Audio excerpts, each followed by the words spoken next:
My son took the family name for Clout, so I trademarked it. He wore it like a trophy. The name I built from scratch. The name I nearly lost while sleeping in the back of a van parked outside a gas station.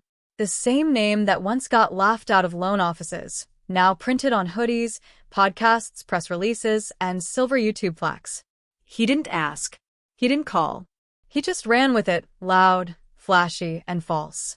And the internet ate it up. They called him self-made. Said he came from nothing.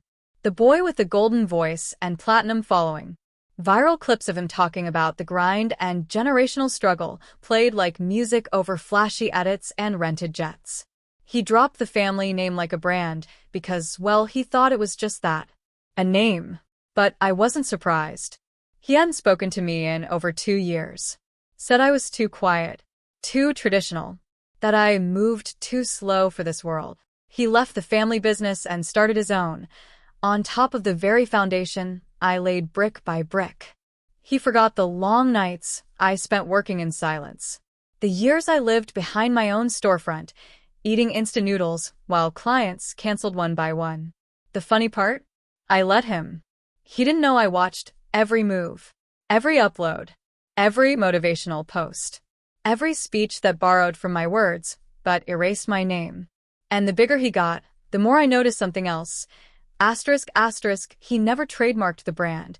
Asterisk, asterisk, the domain names were messy. The copyrights? Unfiled. And the family name? Still legally mine. So I waited. And then I moved. I filed a federal trademark for the name in 3 categories: clothing, media, and intellectual property. I registered the domains. I secured the social handles. I filed copyright takedowns where necessary. And I did it all under a company he'd never heard of, one I'd created quietly years ago while he laughed at my dusty ledgers and cash-only books. Weeks passed. Then came the first call from his manager. Then his lawyer. Then finally him. Why are my videos getting flagged? Why did the site go offline? Why is your name on the merchandise account? I didn't answer. Not at first. But I knew this day would come. He invited me to a podcast, publicly. Said he wanted to reconnect with the roots. But what he really wanted was control back. The cameras rolled. He smiled wide. He called me legend and OG. I sat there listening. Calm. Quiet. Until he said, "I'm proud to carry the family legacy." That was the moment. I leaned forward and said, "You're not carrying it. You're renting it." And the lease just expired. The silence that followed? Priceless. The interview never aired. But a clip leaked.